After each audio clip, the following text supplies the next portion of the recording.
Olá pessoal, eu sou Regiane Rissato, fonoaudióloga, com experiência clínica e na área da educação em transtorno de déficit de atenção e autismo. E é sobre as suas semelhanças que nós vamos falar nesse vídeo.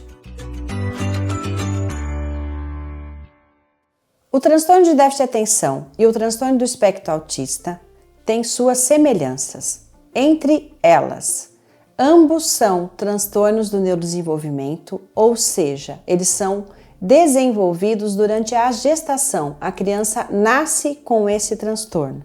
Os sinais, os sintomas e as suas dificuldades estão presentes desde a primeira infância. Muitas vezes, os pais não sabem relatar essa história e essas dificuldades quando eles nos procuram mais tarde, quando a criança já é um pouco mais velha, ou na adolescência, ou até na idade adulta. Não lembram dados sobre o desenvolvimento infantil.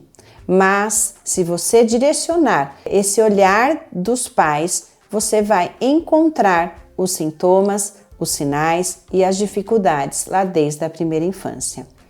É importante que essas dificuldades estejam presentes em mais do que um contexto, senão não conseguimos fechar a hipótese diagnóstica. Ambos têm etiologia multifatorial. 80% dos casos são de origem genética. Os outros 20% são multifatoriais, onde as pesquisas continuam em andamento e cada vez mais temos fatores que colaboram para o aparecimento desses transtornos. Podem trazer prejuízo na vida social, na vida acadêmica e profissional. Muitas pessoas, quando ouvem sobre os sintomas e as dificuldades, tanto do déficit de atenção quanto do autismo, se identificam com eles. Por quê?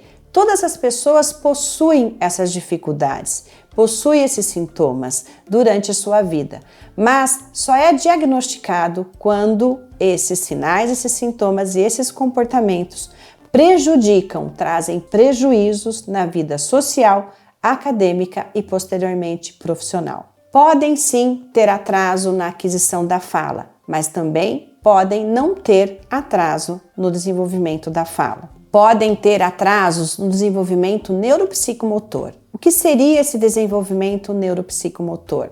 A idade que essa criança sustentou o tronco e a cabeça, a idade que essa criança sentou, engatinhou, andou e falou e como foi o desenvolvimento dessa linguagem. Podem ter dificuldades motoras, podem ter dificuldade em relação à compreensão da linguagem. Inicialmente da linguagem oral e, por consequência, posteriormente, dificuldades no desenvolvimento da linguagem escrita, já se iniciando na alfabetização. Tanto o déficit de atenção quanto o autismo podem ter dificuldades na linguagem oral e na linguagem escrita em diferentes aspectos. Em relação às dificuldades da linguagem oral e da linguagem escrita, envolvem vários aspectos. Os aspectos fonológicos, que dizem respeito às alterações na fala dessa criança. Nos aspectos semânticos, em relação à dificuldade ou não de aquisição de conteúdo, de conceitos e entender esses conceitos. Em relação aos aspectos sintáticos, que dizem respeito à elaboração de frases, tanto na linguagem oral quanto na linguagem escrita, na narrativa escrita, por exemplo. Em relação à pragmática, em como fazer uso dessa linguagem no seu dia a dia, em que contexto falar ou não falar, o que falar e o que não falar. Ler a comunicação não verbal do outro para saber em que momento se colocar.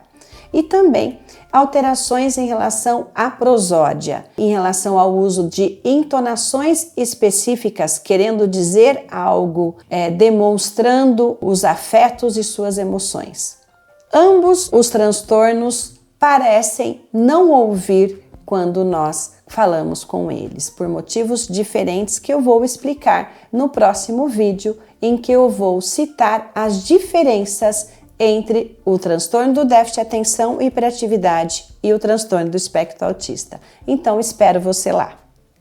Esse conteúdo foi elaborado e organizado por mim com muito carinho para atender às necessidades e às dificuldades que eu encontrei durante a minha trajetória profissional. Se você gostou desse conteúdo, deixe o seu like, deixe o seu comentário do que você sabia, do que você não sabia e também proponha mais conteúdos que eu vou estar aqui com vocês.